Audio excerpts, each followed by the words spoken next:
Get Dead Cat is a galactic reaction game for 2 to 6 players. First, the target box is placed in the middle of the table, easily accessible for everyone. Each player takes an alien card, recognizable by the individual symbols in the top corner, and places it in front of them for everyone to see. Each player now grabs the 3 UFOs corresponding to the respective symbol and places them in front of them with the UFOs facing up. The cards are then shuffled very well and 10 of them are dealt to each player.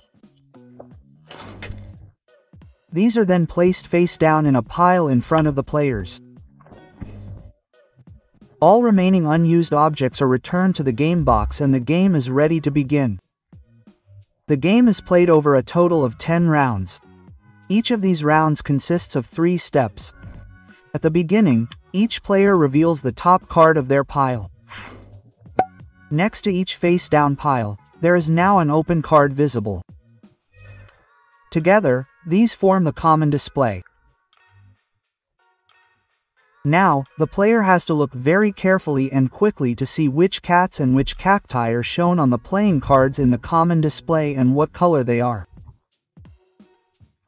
Up to 3 things can be shown on the playing cards.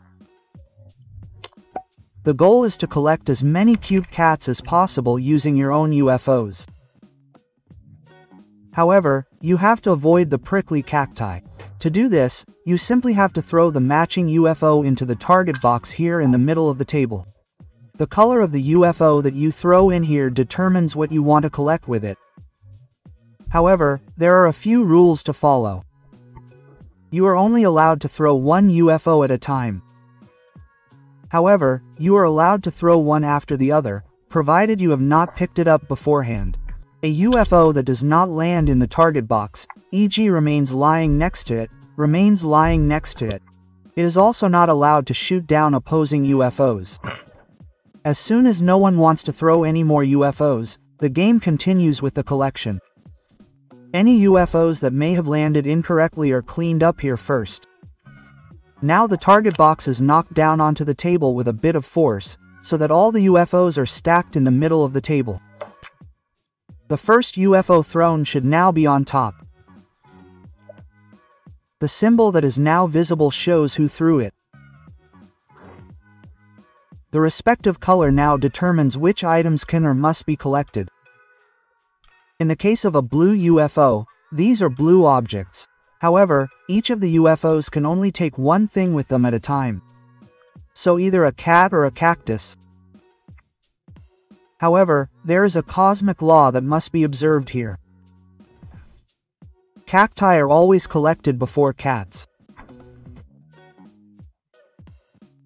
If there is no cactus of this color, but at least one cat, the player grabs this card, turns it over and slides it with the +1 side, because they received a plus point under their own alien card.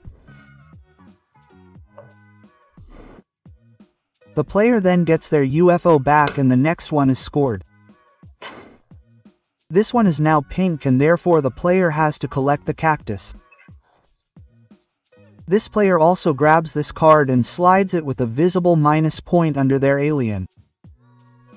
All UFOs are now processed according to these rules. Don't forget, each player may throw in more than one of their UFOs. And the cosmic law says cacti before cats.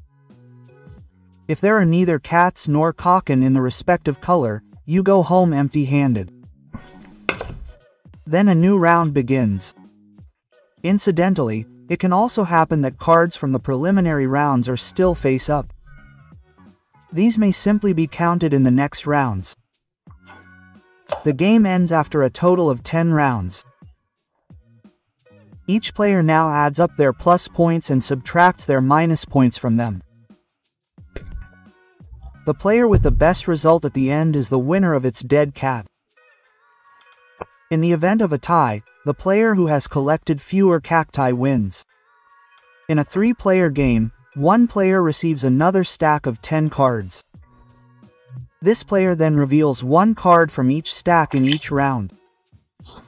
And in a 2-player game, each player receives 2 stacks of 10 cards each. One card from each of these is also revealed per round.